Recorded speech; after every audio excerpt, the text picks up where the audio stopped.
Assalamualaikum warahmatullahi wabarakatuh. Selamat datang di praktikum pemrosesan bahasa alami pertemuan pertama.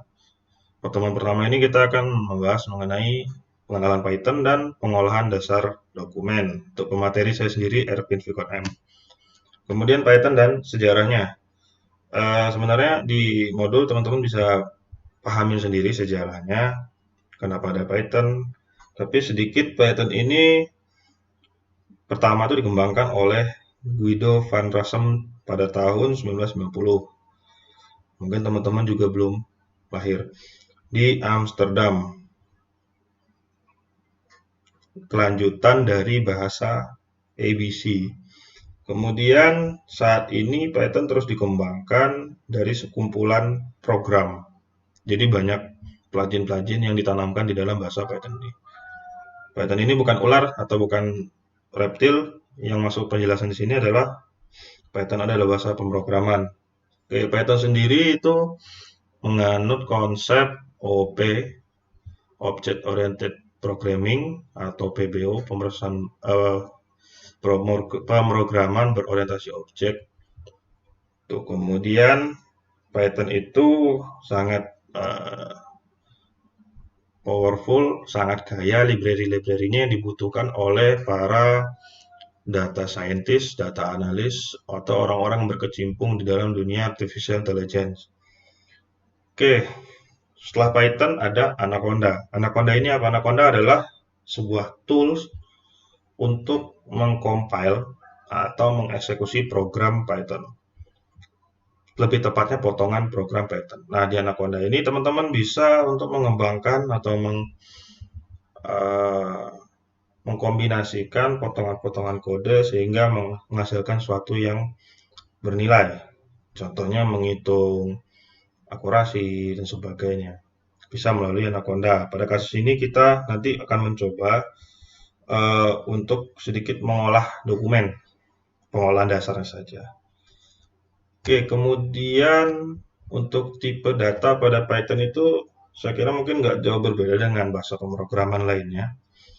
Tapi ada sedikit kemiripan Python itu dengan PHP tentang tipe data. Kalau di PHP teman-teman langsung saja buat variabel, masukin nilai, otomatis variabel tersebut sudah terinisialisasi dengan tipe data sesuai dengan nilainya yang dimasukin. Sama juga seperti Python, teman-teman cukup buat variabel dan langsung diisi nilai. Secara otomatis saat tipe data tersebut sudah terinisialisasikan tipe datanya sesuai dengan data yang dimasukkan ke dalam variabel. Ada sekitar 8 tipe data di Python yang umum digunakan. Nanti mungkin bisa dikombinasikan lagi atau dikembangkan. Seperti boolean itu untuk ekspresi logika, benar atau salah. Teman-teman udah sering melihat ini tipe-tipe data seperti ini. Mungkin untuk lebih jelasnya untuk sejarah dan pemahaman lebih lanjut tentang Python bisa teman-teman pahamin di modul. Nanti kita langsung ke praktek saja biar teman-teman lebih bisa memahami. Oke, baik, sebelum teman-teman memulai kita memulai untuk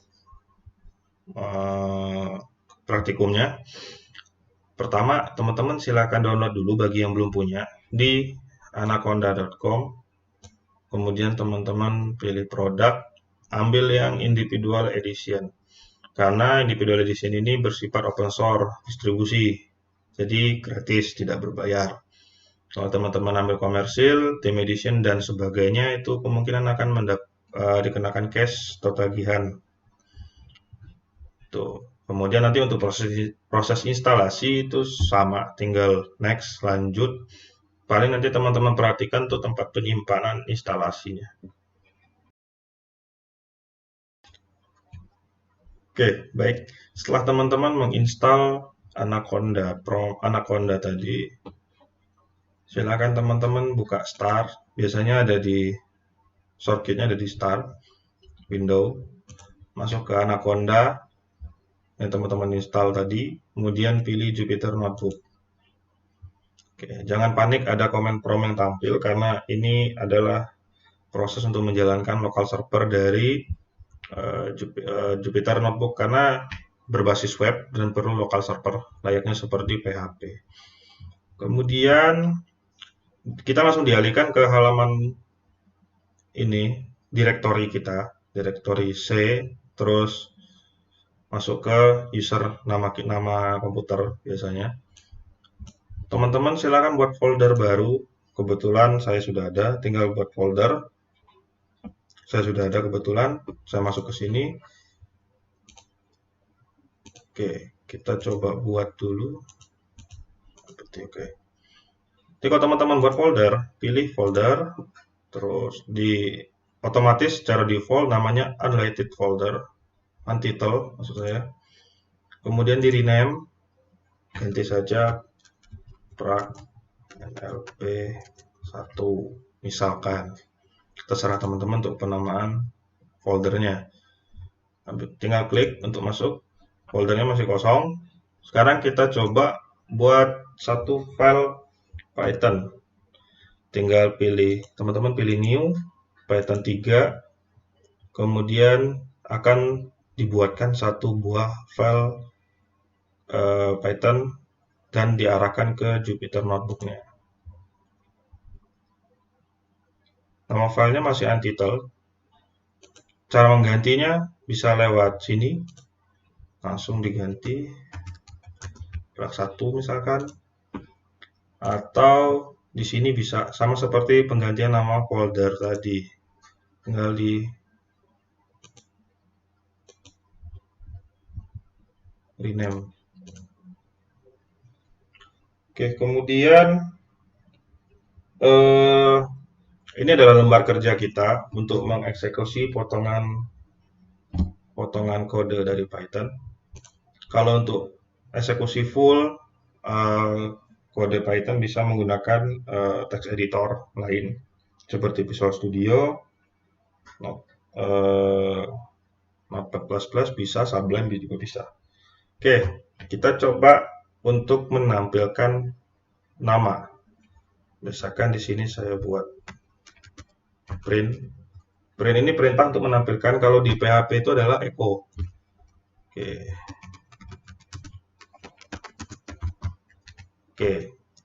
Bagaimana cara mengeksekusinya? Ada dua cara. Yang pertama, teman-teman bisa klik run di sini. Langsung tereksekusi perintahnya. Cetak rpm tercetak. Perintah yang kedua, misalkan kita buat lagi print teknik informatika. Oke, tadi kita lewat run. Selain lewat run, teman-teman bisa cara cepat melewati melalui keyboard. Keyboard teman-teman, tinggal teman-teman tekan Shift dan Enter. Perintah langsung tereksekusi. Sama saja seperti run. Oke, ini untuk menampilkan. Kita coba sedikit untuk operasi aritmatika. Yang pertama, silakan teman-teman buat variabel A, isikan dengan 5, kemudian run.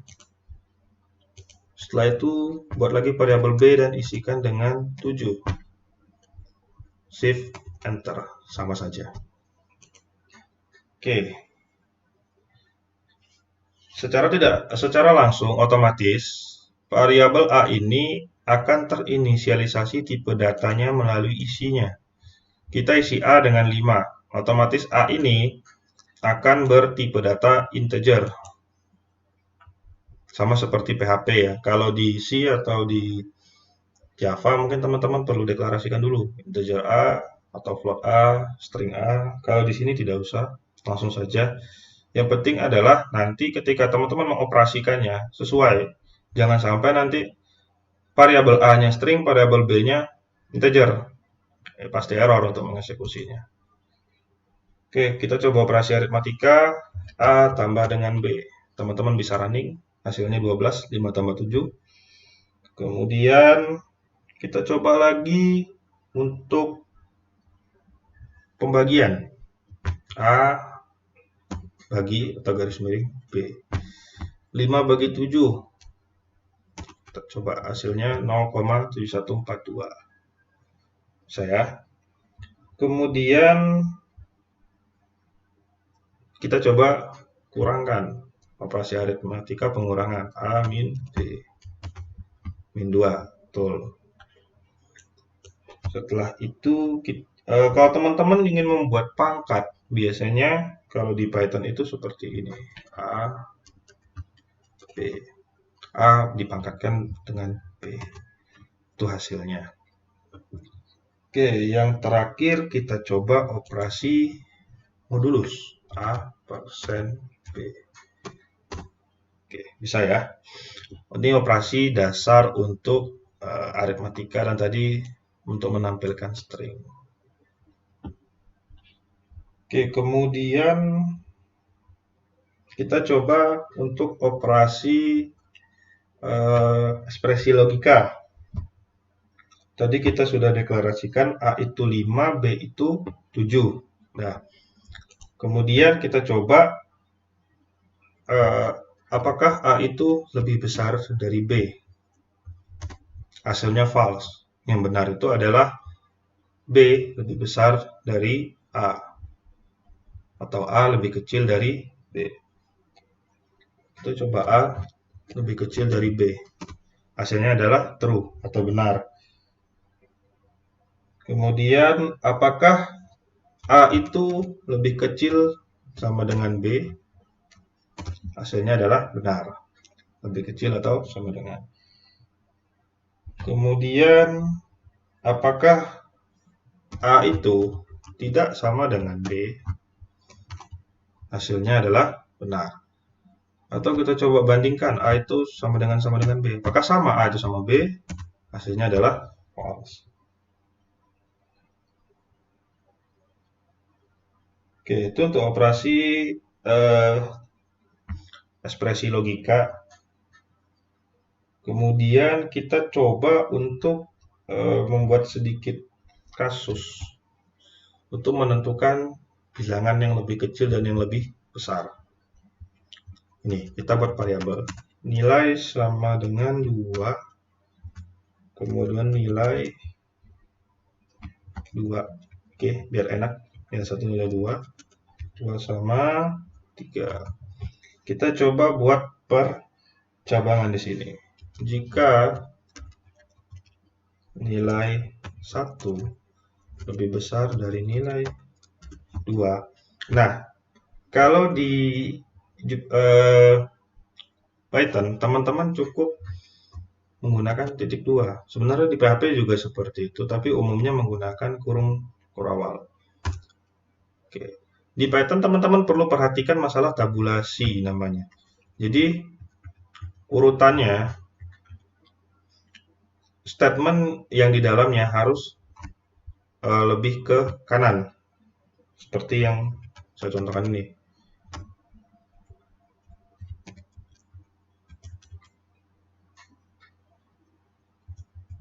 Oke.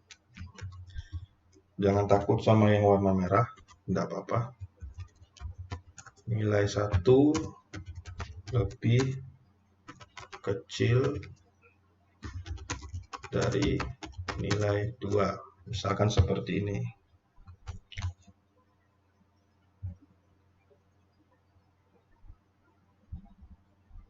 Oke.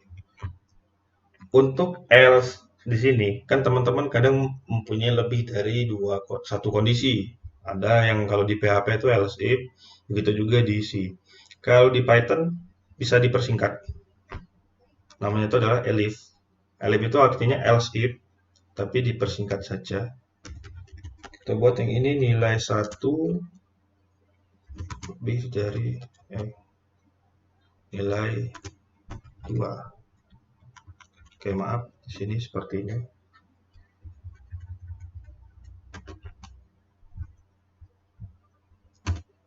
Coba print. Sepertinya ini kurang 1 spasi. Oke. Apa yang akan tampil? Nilai 1 lebih besar dari nilai 2. Oke. Yang terakhir ada else. selain daripada itu.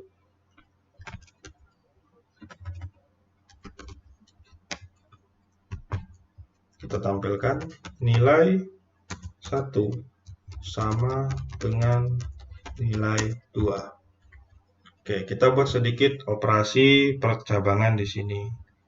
Tinggal di running. Oke. Di sini dinyatakan nilai 1 lebih kecil dari nilai 2. Kita coba ubah nilai 1-nya menjadi 8. Kita coba running lagi. Masih nilai 1 lebih besar dari nilai 2. Kita coba ubah nilai 1 jadi 1.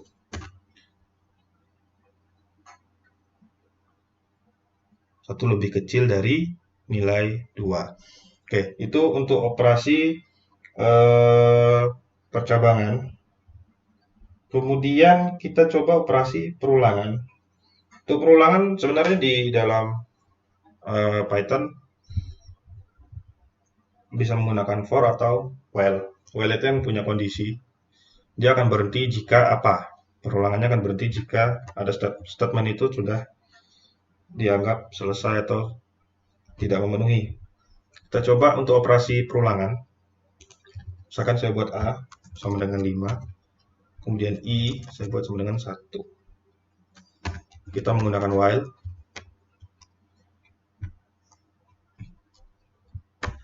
Dia akan melakukan perulangan terus jika I sama dengan I kurang dari sama dengan A. Oke, kemudian kita langsung print. Kita cetak saja praktikum PBA. Jangan lupa untuk menambahkan nilai I setiap perulangan.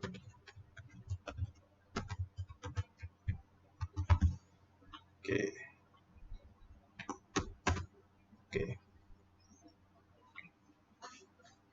Akan tampil sebanyak 5 kali perulangan. Perulangan pertama, 2, 3, 4, 5. Oke, itu untuk operasi perulangan. Kemudian kita coba untuk operasi list, tuple, atau bahasa umumnya itu larik, array. Kita coba buat sebuah array. Array 1 sama dengan 2, 3, 4, 5. Oh, 4 saja. Kemudian pin, kemudian 179, kemudian UAD. Oke, untuk numbering atau angka, teman-teman tidak usah menuliskan kutip karena dia sudah terdefinisikan sebagai angka. Kalau yang ada kutip 1 atau kutip 2 itu dianggap sebagai string atau karakter. Bisa. Oke, kalau sudah tinggal di enter, terus tuliskan kembali nama variabelnya. Akan tampil seperti ini. Oke, ingat untuk list atau larik itu mulai indeksnya dari 0. Jadi kalau teman-teman menampilkan misalkan array 1, indeksnya indeks ke 1, maka yang akan tampil rpin. Jika teman-teman menampilkan indeks ketiga, maka yang akan tampil UAD. Begitu juga indeks ke 0 akan tampil 1, 2, 3, 4. Oke, misalkan kita mau menghapus salah satu nilai dari indeks yang ada di array. Caranya adalah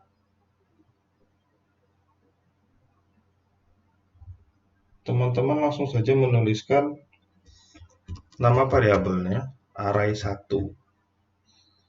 Kita masukkan fungsi remove. Apa yang akan di-remove? Tinggal teman-teman pilih. Ini remove melalui nilainya. Misalkan kita akan remove yang UAD.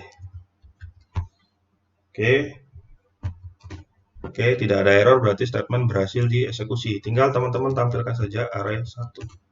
Otomatis UAD-nya hilang dari dalam array tersebut.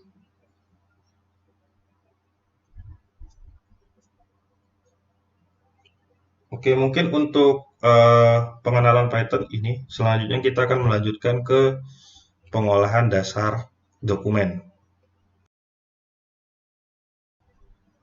Baik, kita lanjutkan untuk pengolahan dasar dokumen. Untuk pengolahan dasar dokumen ini, kita akan coba beberapa teknik untuk ekstraksi dari data yang ada pada dokumen. Yang pertama, teman-teman kembali lagi ke lembar kerjanya tadi, impor pandas ASPD. Nah, pandas itu adalah library yang ada pada Python. Library ini fungsinya banyak, biasanya untuk membuka file Excel atau CSV atau membuka dokumen lain. Biasanya untuk proses-proses pengolahan dokumen menggunakan pandas dan operasi lain. Ini namanya impor library pandas. Pertama ini scriptnya impor pandas ASPD. Untuk AS ini kan inisial. Bisa teman-teman pakai PD atau pakai PNDS atau pakai P aja tidak masalah. Tapi biasanya kita PD, menggunakan PD. Karena itu akan digunakan seterusnya. Oke, setelah teman-teman meload library-nya, kita load dokumennya. Pastikan teman-teman di menaruh file, di sini ada file dataset hotel.csv di satu folder dengan file Python ini. Ini saya, misalkan yang saya hotel.csv ada di satu folder dengan untitled IPYNB yang saya buka ini. Ini PD atau pandas.read.csv. Kebetulan datasetnya ini atau dokumennya bentuknya CSV. Kalau untuk bentuk Excel, scriptnya beda lagi. Teman-teman bisa pelajari di website pandas.com. Di situ ada penjelasan atau script untuk memanggil dokumen A, B, C itu caranya bagaimana sudah ada di sana. Untuk penjelasan lebih lanjut. Ini kita load dokumen hotel.csv. Oke. Setelah itu di hasil loadnya tadi ditampung di sebuah variabel yang namanya df. Kemudian tinggal teman-teman tampilkan df. Inilah hasil dari dokumen yang sudah di load atau dataset yang sudah di load. Ada 5 kolom dan 9 baris yang terdiri dari hotel, alamat, komentar, tanggal, dan pengguna, user. Kemudian di sini ada df.columns. Itu df.column itu menginisialisasi nama dari kolomnya. Oke, mungkin saya tadi lupa menjelaskan untuk membuat komentar kalau di Python itu pakai pagar, menggunakan pagar. Oke, biar lebih enak teman-teman taruh saja komentar di atas scriptnya seperti ini. Def.column itu adalah untuk menginisialisasi nama dari kolom-kolom ini yang di atas.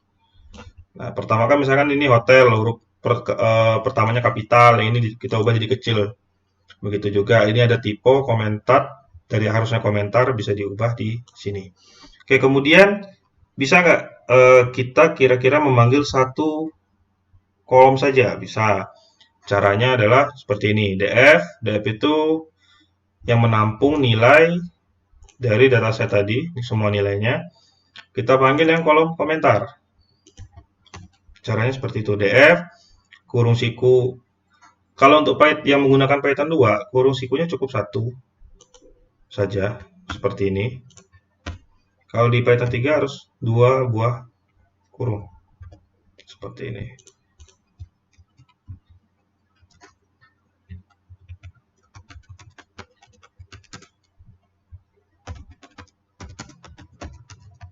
Oke, kita tampilkan kolom komentar seperti ini. Ini ada 9 baris di kolom komentar. Kemudian, bagaimana cara untuk menampilkan yang 3 baris? Bisa menggunakan seperti ini, df, titik 2, 3. Ini menampilkan sebanyak 3 baris, mulai dari indeks ke 0. Total barisnya kan ada 3. Kalau kita ubah ke 2, kita running, yang tampil hanya 2 baris. Seperti itu. Ada juga, ini kan 9 baris. Misalkan teman-teman di sebuah array itu kan ada head sama tailnya. Itu bisa kita gunakan seperti ini. Jadi kepalanya saja head sebanyak 5. Jadi dari 0 sampai 5. Menggunakan fungsi seperti ini. Atau nah, dari 4 sampai 8 sebanyak 5 baris. Tapi tadi kita menggunakan 3 atau bisa 1 atau 8. Nah, seperti itu. Kita kembalikan lagi 3. Oke, kemudian bisa nggak diurutkan dari secara descending dari tadi paling terakhir 8. Nah, 8-nya jadi yang pertama. Bisa.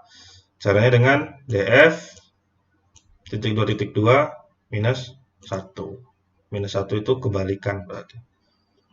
Oke, begitu caranya. Kemudian untuk bisa nggak 2 kolom sekaligus ditampilkan? Bisa. 2, 3, atau semuanya bisa. Tapi biasanya kita perlu untuk memfilter kolom mana yang akan kita gunakan. Nah, seperti ini caranya. df, hotel, koma, komentar. Kalau mau ditambah lagi bisa juga. Tambah lagi koma, pengguna. Tambah pengguna di sini. Oke, apakah harus berurutan? Sebenarnya nggak juga sih. Misalkan bisa jadi hotel dulu, komentar, hotel, pengguna, komentar, bisa. Kemudian, ini kan bentuknya masih tabel. Kita coba buat jadi list. Caranya seperti ini. Kita inisialisasikan dulu, deklarasikan dulu sebuah variabel list komentar yang isinya bakal array. Isinya nanti bakal array atau list atau senarai. Kemudian list komentar ini .append. .append ini fungsinya setiap ada data baru itu akan ditambahkan di belakangnya. Misalkan yang pertama tadi, menu breakfast tidak mencerminkan hotel bintang 4. Itu yang indeks ke 0. Ketika ada data baru nanti indeks ke 1, dia akan tambahkan koma, kemudian masuk yang indeks ke 1. Telepon di kamar tidak bisa digunakan, kamar mandi terlalu kecil. Begitu terus sampai semua datanya masuk ke dalam sebuah array itu. Oke, kemudian langsung saja ditampilkan. Oke, ini untuk menampilkan per list komentar tanpa ada nama kolomnya. Langsung saja komentar per baris ditampilkan di sini. Skripnya kurang lebih seperti ini. Komentar. Nah, ini menggunakan perulangan. Jadi setiap ini baris pertama, baris kedua sampai baris ke n atau baris terakhir. Oke, mungkin itu saja untuk pengolahan dasar dokumen dan praktikum pemrosesan bahasa alami pertemuan pertama ini.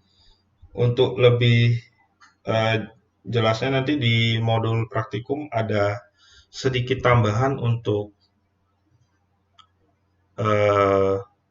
menghitung jumlah kata. Silakan teman-teman coba. Kalau yang bisa nanti silakan hubungin asistennya. Kalau ada yang masih bingung atau ada yang ingin ditanyakan, silakan chat via grup WhatsApp di masing-masing slot. Mungkin itu saja yang dapat saya sampaikan. Lebih dan kurangnya saya mohon maaf. Sampai ketemu di praktikum pertemuan berikutnya. Mungkin itu saja. Wassalamualaikum warahmatullahi wabarakatuh.